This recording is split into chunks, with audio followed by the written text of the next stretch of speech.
Recognize the gentleman from Ohio, Dr. Wenstrup. Thank you, Mr. Chairman. Thank you all for being here. Ms. Brown, I want to start with you. I don't know how you're doing it. I don't know how you're doing it. I know when I was in school I worked, but I didn't have a sick parent. And I could be 500 miles away or so. And so I recognize what you're going through. You're going to be a great caregiver. And I think about when I was a resident and we were going through oncology rotations, and you know, it was more about, oh, this patient has this and here's what we do for it. But I didn't see the big picture. I didn't see the big picture until my sister got leukemia. And then you realize that this is a family event. This is not just that patient. This is everybody involved. So you already got that heads up. You know, it took me till residency to figure out that these health issues are more than just the person there. But I do want to say, too, I don't want you to quit, because we can talk about all these things.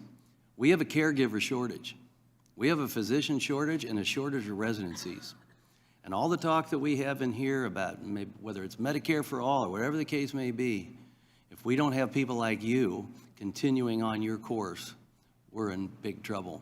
And it is upon us to try and make sure that we can increase the number of providers and residency programs available. I hope you get your first pick when the time comes. So good luck to you. But I also, you know, Dr. Lynn, you talked about long-term plan. You know, I'm in a situation as a doctor, put money away and developed a long-term plan. I got married late, I got young kids. My wife and I are like, I don't want to leave this all on them.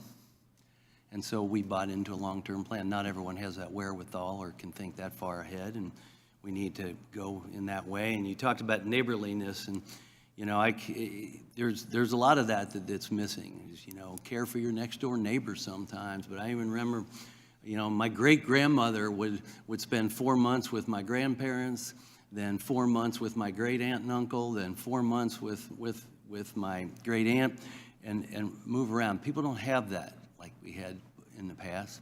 But I do recognize, especially from my patients that had Alzheimer's, what it did to the rest of the family, especially to a spouse.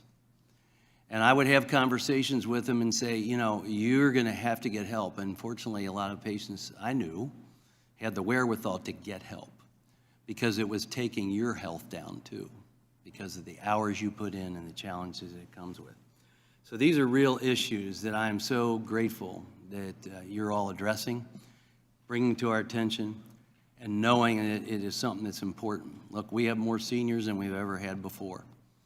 I hope that as we go forward, we'll find ways to maybe make recommendations to prevent Alzheimer's and to treat Alzheimer's.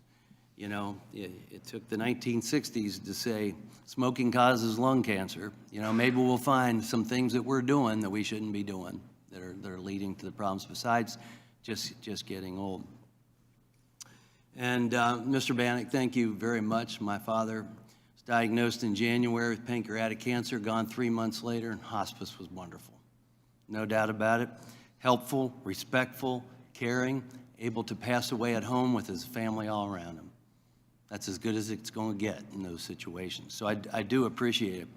I am also want to mention something too that was mentioned. I think it was Dr. Lynn or somebody said, you know, you have to get broken to be fixed.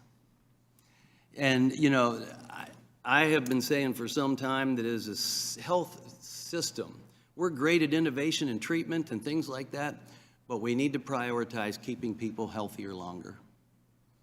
And the more we can do, you talk about falling, you know how many times somebody break their hip and they're elderly, and that's the beginning of the end. And I see things at home, groups like people working cooperatively, they'll come in and fix your home, so even your toilet paper holder is a grab bar. All these things that we can try to do to prevent calamities that lead to a bad outcome. And I think we need to keep thinking in that direction. And we should focus on the health span of people, not just their lifespan, but how do we keep people healthier longer. So I'm doing a lot of talking, but I do want you to comment, if you could, quickly on the challenges of rural hospice, because my district is both urban and rural. Well, amen. Thank you. Thank you so much for your comments, Congressman. In rural America, the challenge is often just to get someone to come out and provide you with help. And so clearly it's an area where technology can help. I think that we also see the challenges in rural America of social isolation, of depression, of addiction. And what you really need there is someone to come and provide you with some support. Unfortunately, hospice is only there at the tail end. And, you know, as you said, you shouldn't need to get broken. You shouldn't need to be at the very end in order to get some supportive services.